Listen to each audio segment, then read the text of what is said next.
Hello, everyone. Miss Palkovix here from Highland Park. So today, I'm going to read a book from you that I checked out from my Mac and Via. So here's your Schoology page. I'm going to click on Mac and Via, join with my Google account. So I already checked out the book. So I'm going to head up here to my backpack. I'm going to click on my backpack, go to checkouts, and open my book. The book is called Let the Children March. So I'm going to click open now. Okay, so going to go to the beginning. Let the Children March by Monica Clark Robinson, illustrated by Frank Morrison. Civil Rights and the Children's Crusade. Okay, so here's all the dates. 1963, January 14th, April 3rd. So here's all the dates and what happens. Okay. Let the Children March. One warm spring night, my family went to church. We weren't there to have regular services. We were there to hear Dr. King speak. We were there to plan. He wanted to raise an army of peaceful protesters to fight for freedom. His brown eyes flashing fire and love. Dr. King told us the time had come to march. If I march, Mama said, I'll lose my job, sure enough. I can't march, Daddy said. I got a family to feed. The weight of the world rested on our parents' shoulders. But this burden, this time, did not have to be theirs to bear. See, friends, I make it bigger on each page so it's easier to read. I don't have a boss to fear, my brother said, or a job to lose. We can march this time. We'll beat Dr. King's army, I said. I'll be fine, Daddy, I promised. Don't worry, Mama.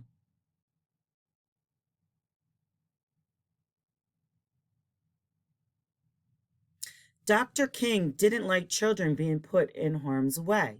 He was a daddy, too, after all. But he said that though we were young, we were not too young to want our freedom. Let the children march. They will lead the way. On May 2nd, a sunny Thursday, boys and girls, brothers and sisters, cousins and friends, we all met at the church dressed in our best, feet ready, in a silence so loud that all I could hear was my racing heart. We began to walk. Hand in hand, we marched, so frightened, yet certain of what was right for freedom.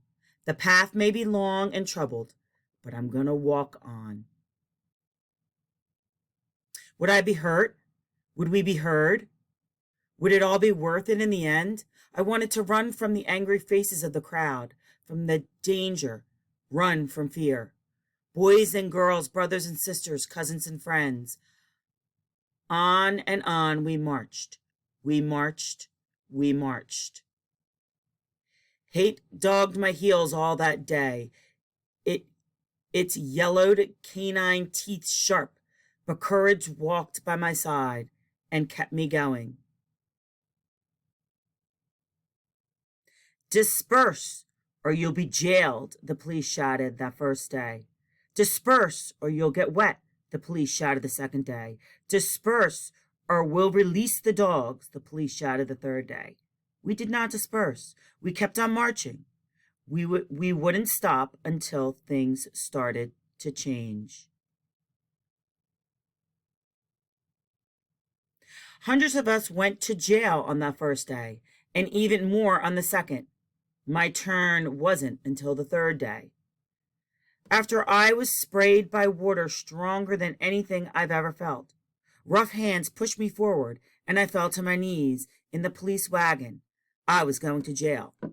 Dr. King reassured our parents. Don't worry about your children, he said. They're going to be all right.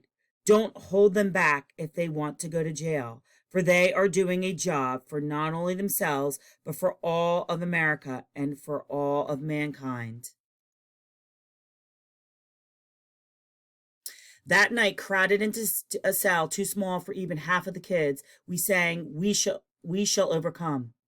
Ain't gonna let nobody turn me round, and freedom is coming. Our parents couldn't be there with us, but still we sung, wrapped in the proud and loving arms of our ancestors. I was still in jail, but we heard that the next day and the next, more kids marched. The water hoses they used to sting us could not stop our fierce tide.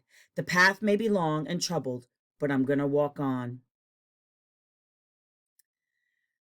Turn the other cheek, we had been taught. Show love where there is none. The world watched as hate bruised us. But for 7 days we walked on in love. The jail swelled to bursting, and even President Kennedy took notice. Daddy said the president received letters and calls about us from all over the world. Our march would become a memory of a small part of the larger story. But we had been heard, and the seeds of revolution were sown.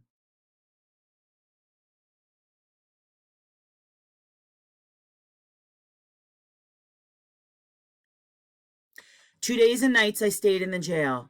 Some stayed even longer. When I left, I was tired and sore, and my best dress was ripped. But my smile was as wide as the Mississippi River. I had made a difference. I'm so proud of you, baby girl, Mama said.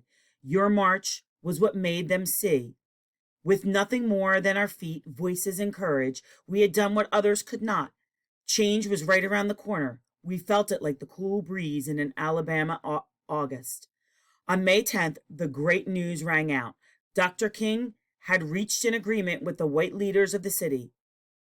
Desegregation would begin.